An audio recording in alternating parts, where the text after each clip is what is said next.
Remember to subscribe and hit the notification button to keep up to date with our latest videos.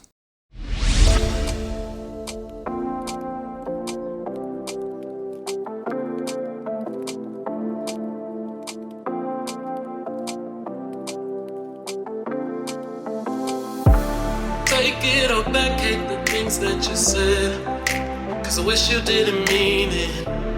I'm under attack, running far, far away, and I'd rather keep my distance from you. You don't gotta lie to me to get through. Push and pull me off into the deep end, let's pretend that nothing ever happened or nothing.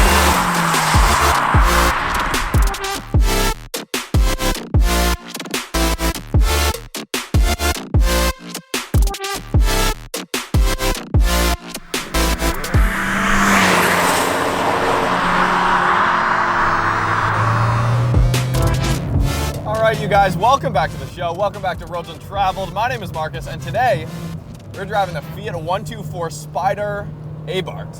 Abarth, however the heck you want to pronounce it, depending on where you are in the world. Regardless, this is a two-seater Spider from Italy. It's an Italian two-seater Spider, but it's not really because it's based off the Mazda MX-5, which is why when you look on the interior here, it is identical to the MX-5. There are a couple key differences. Obviously, the Abarth logo in the center of the steering wheel there, and a few materials that are a little bit subpar in this car as compared to the Mazda, but you get what you pay for because this is quite a bit cheaper, about $10,000 cheaper overall than the MX-5. So we're gonna get into it. I've been driving this car for about half a week so far, and we've been having a lot of fun.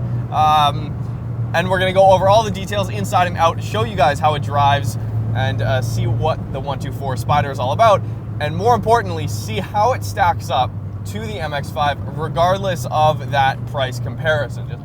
So what you have with the 124 Spider is essentially a value proposition when compared to the MX-5, and you have a turbocharged engine versus the MX-5's NA engine. So the 124 Spider only revs to 6,500 RPM, which is quite a bit lower, honestly, than the MX-5, and that is because instead of the MX-5 Skyactiv naturally aspirated inline-4, this has a 1.4 liter turbocharged inline-4.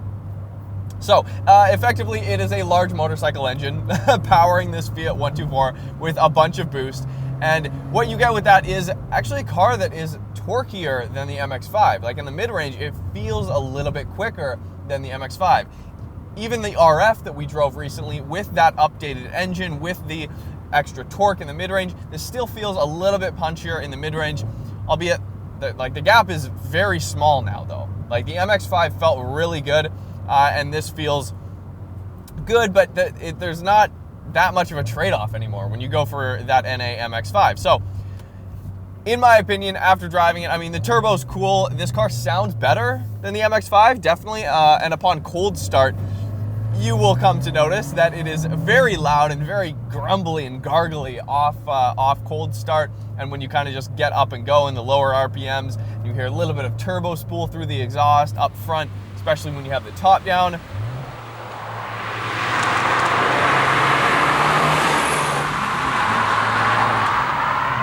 So what I'm finding myself doing in this car is shifting a little bit early. I found myself short shifting for the simple fact that it is a turbocharged engine, a very small engine, probably the smallest engine of any brand new car that we've ever filmed on the channel, definitely, and that we will ever film on the channel in the foreseeable future. I mean, a 1.4 liter it's tiny. I mean, and when you're not in boost, in low RPMs, you can definitely feel it. I mean, you can have your foot to the floor and you will not be going anywhere until that turbo spools up. And then it goes. It's got some pep, you know.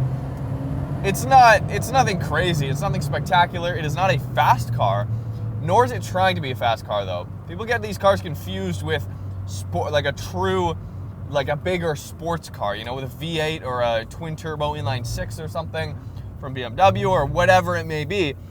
They confuse the MX-5 and this with those cars. That's not the case. This is a lightweight chassis. That's what it's advertised as, and that's what it is. I mean, it weighs, depending on your options, between 2,300 and 2,400 pounds. That is incredibly light for a modern car. Even 3,400 pounds would be a light sports car in today's kind of global market. It sucks that would be considered light, but 23 or 2,400 pounds is extremely light. And that's where the 124 really gets you. That's where the fun comes in. Now, I hate to keep bringing it back to the MX-5, but this car, I'm just gonna break it to you guys right now, this car is just not as good as the MX-5. It's just not.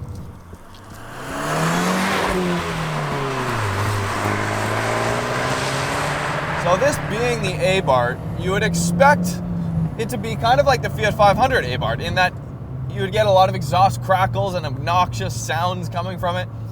And I have to say, I'm a little bit disappointed in the theater behind the 124 Spider Abarth. Like, it's not quite as spicy as I would have hoped or as I would have liked it to be, you know. It definitely does sound better than the MX-5, especially from low to mid RPMs and at idle on a cold start. It sounds way better than the MX-5. It's a lot more aggressive, a lot more mean. But once you get into it, like in the cabin here, you don't get any pops, you don't get any crackles that you can hear audibly in here. From the outside, you get a couple small cracks, but when you're inside, those same cracks, they just sound like a bassy kind of like a small like bass hit, like from a speaker. It doesn't really do much, to be honest. And you know, I'm not one for artificial exhaust sounds. You know, don't do that. But I wish there was a little bit more. It's quiet. So it's a very playful car, though. The 124 Spider likes to dig into corners, set the suspension, kind of feel the sidewall of the tires flex, and get a lot of body roll. It really does that well. As much fun as this car is, I do have one major problem with this car. It is the biggest issue I have with the 124 Spider, especially when compared to the MX-5, and that is the seating position. The seating position is too high. It's too high. I'm a short guy. I'm almost touching the ceiling here. And in the MX-5, you sit a solid inch to an inch and a half lower, and that is the proper driving experience. I feel like I'm sitting on top of the car. I feel like I should be able to lower the seat. The seat does not raise or lower whatsoever. You're set in your ways, set in your position. You can set the rake of the actual seat bottom itself, but you cannot raise or lower the seat. It's too high. It's just too high. And it sucks that it takes away from that performance driving experience when you start diving into the corners, but it really does. You just can't feel the car as well as you should be able to and as well as you can in the MX-5. Again, all this has to come back to, like, the MX-5 is quite a bit more expensive than this car. So you really, it's, you know, what do you want? You know, do you like the styling of the MX-5 better? Do you like the styling of this better? Do you like a turbocharged engine versus NA? That's a huge part of the argument for this car, because a lot of people, including myself, love turbocharged engines.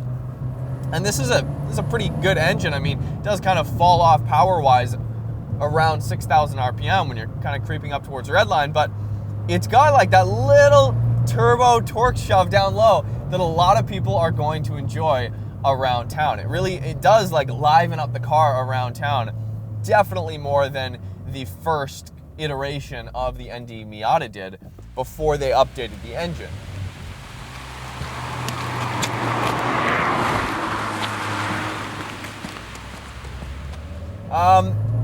As far as handling goes, I mean, the car handles all right. The car handles good. It's a lot of fun.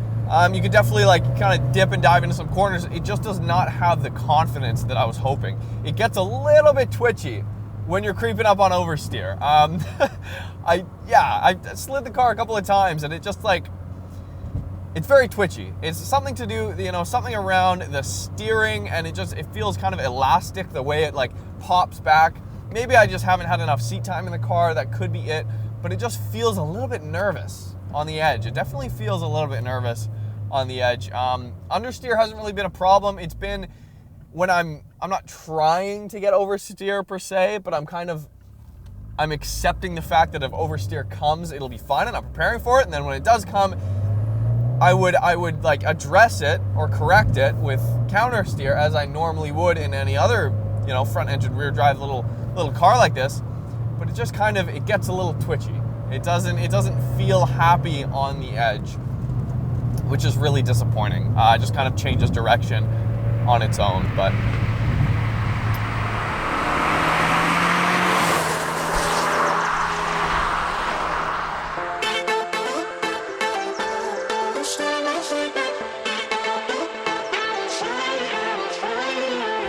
I was always a careful dreamer.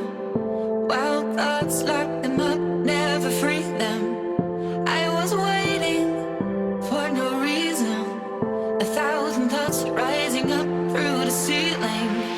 Break it down, I break it down. 'Cause I gotta let go, I gotta let go. Just over a month ago, we had the opportunity to drive and review the brand new 2019 Mazda MX-5. We had an absolute blast driving that car. So once this Fiat 124 came available, we had to go for it and see kind of what the main difference is.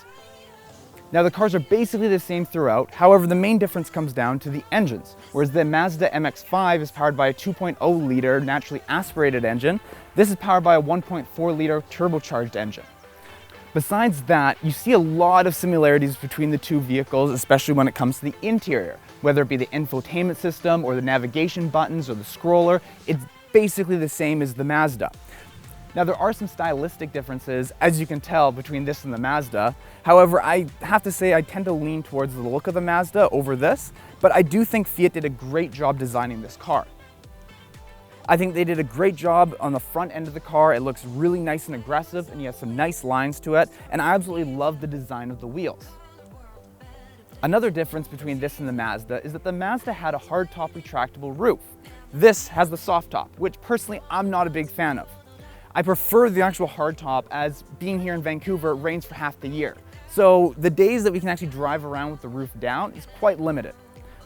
So besides those few couple differences, I was initially expecting, when I hopped into the Fiat, for it to be a budget version of the Mazda. So I wasn't overly surprised to see some flimsy plastic material, a little bit of flex in the trunk, and so on and so forth. However, once I actually read the spec sheet and found out that this car, spec'd as it is $51,000 Canadian, I was kind of shocked, as that's only a few $1,000s less than the Mazda.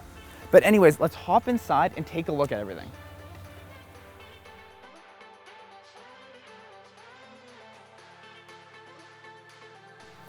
So as soon as you sit inside this car, the first thing you've just realized is how similar everything is to the Mazda. I mean, it's basically the same. Everything from these removable cup holders that you can reposition from the front here into the back, same storage options, same little glove box behind you here, and the navigation system's identical.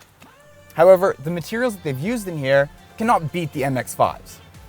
Looking at the seats, overall, I actually quite like the design. The red leather with the black trim, it looks quite nice. Just like with the MX-5, you also have the Bose speaker set up behind your head here. So if you're trying to make a phone call, you actually get the speaker right into your ear. So if the top's down and you're driving, you don't have to worry about a lot of noise pollution. Like, you can hear things really well. However, just like the MX-5, this car is not built for bigger people. I'm 6'1", and I really struggle driving this with the top up. So speaking of the soft top, let's put it down, because this is definitely one of the highlights of the car for me. It's super easy and super quick. I've never actually used a soft top that's this easy to operate. All you have to do is flip the switch here, close the hatch, push it down, and it locks. So now that the roof is down, let's take a look at the sun visors, because this is probably one of the biggest disappointments I have about this car. It's almost comically terrible. If you pull it down, you can see that it's just like a single sheet of really flimsy plastic, and the mirror is literally just glued there. Like, I've never seen a visor like this before. It reminds me of something like you would see in a cheap, like, kid's toy car or something like that. Like, I really wish they would have put a little bit more thought and consideration into that. Looking at the gauge cluster, it's very simple. It looks a little bit dated, with the information listed in these really plain looking letters on the left-hand side. It doesn't necessarily look like the freshest, most modern 2019 design that I've seen. However, I like what they've done with the actual tack by putting it right big in the center, so as soon as you're looking ahead, that's what you see. So I think they did a great job positioning that. Now, moving towards the center console here, a problem that I've had with this along with the Mazda is trying to operate these scroller buttons here. I am a taller person, so as soon as I go and try to operate the volume knob or the scroller above it, I find that my elbow is hitting the actual back console here, or the cup holders if they're in the way. So it's not the easiest thing to operate, as I'm always having to kind of distort my arm in order to actually reach them and operate them properly. Now looking ahead at the infotainment system here, it's basically identical to the Mazda. It is very easy and quick to operate, and there's no lag time whatsoever, and I think that they've done a great job there. However, the one downside is the reverse camera, as I find that the overall image quality is very pixelated and doesn't look very crisp. And this drives me insane with all new vehicles because, again, it's 2019. For $30 on Amazon, you can get a dash cam that's 1080p. So I don't think there's any excuse for having a poor resolution sensor for your backup camera. So besides from that, there's nothing super special going on here. Everything's quite basic, and there's a lot of plastic throughout. Unfortunately, again, the plastic does have quite a bit of flex to it, so it really adds that cheap feel, which always drives me insane. So with only a few $1,000s difference between this and the MX-5, I have to say I think that Fiat's gonna really struggle, as the interior of the MX-5 is definitely better. It's way more luxurious. It almost has that classic Porsche feel. So if you were looking for more of a budget option for the Miata, I think that this would totally be acceptable. However, the price point doesn't match. So I do think that they are gonna struggle with that. But anyways, let's hop back in the car with Marcus and finish up the review.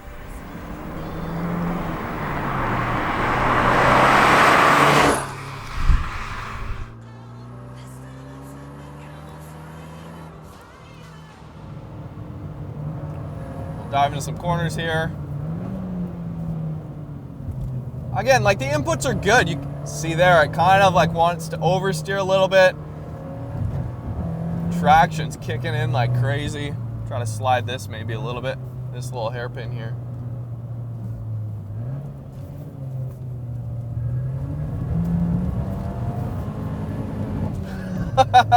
So it'll slide, it'll get sideways 100% if you want it to, but like,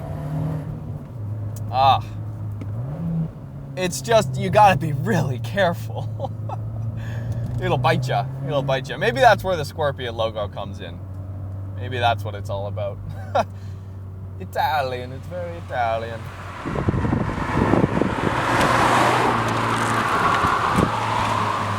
I'm a smaller guy, so again, the seating position isn't so much of an issue for me. But like I had a friend in the passenger seat here, and he could not move his seat back any further to where it was comfortable. Like his knees were like up against here. So you just have to kind of take that into consideration. But again, that's with any smaller car, you know. So the 124 Spyder Abarth starts at $35,000 Canadian. You know, there's enough fun here to justify that price. There definitely is, especially if you're in the market for an MX-5, but just don't feel like coughing up the extra $10,000, let's say, for the RF, than you do for the 124 Spyder. I think it's a fine option. It's a good option. You know, it's still got the really nice design of the interior. The power band is still really good. I think it's just as good of a power band as the MX-5. It's just different. It totally just depends on what you prefer. And that's why I suggest you test drive the two of them and see what kind of fits your driving style better. Because if you're never gonna rev the engine out anyways, just get the 124, just get the turbo engine, right? But if you find joy in kind of usually not revving it out, but then when you hit the corners or like the track or something, or just the back roads, then you get to wind it out. If you like that on occasion, then you're just gonna love the MX-5 much more. You're gonna love that engine more than this turbocharged engine. But that being said, this engine does have its merits, and it's got plenty enough power, it's got plenty enough torque, and anyone who's driven, you know, a small turbocharged engine, you know, it gets addicting to get in and out of boost like that, and especially with a couple blow-off sounds here and there, it feels a little bit more like a tuner car. And that's another point. Roads Untraveled, obviously, in the past, we've filmed many modified cars, both big turbo, small turbo, NA, you know, small displacement, big displacement. But tuning is a large thing for our audience and for the crowd that might be buying this. If you're looking to tune a lot more power, this is the one to get because it's already turbocharged. a friend of ours, friend of the show, Eddie, we filmed his Fiat 500 Turbo that had like 350 horsepower at the wheels, and I drove his 124 Spider as well, tuned. It was much faster than this, and that's why I'm telling you guys, it is so easy to do bolt-ons and a tune with one of these and get like 250 horsepower at the wheels, 200 to 250 at the wheels, which is, almost 100 more than this came with stock. So there you go. Anyways, you guys, hopefully you enjoyed this review of the 124 Spider. I hope I wasn't too harsh on it. I enjoy this car. It's a very fun car. I've got to say that. It's fun. It's not perfect, but you guys go for a test drive, check it out, and let me know what you think. Hit us up, subscribe if you haven't already. Hit me up on Instagram at Roads Untraveled if you want to see a little bit of the behind the scenes kind of stuff and what we're doing on a day-to-day basis.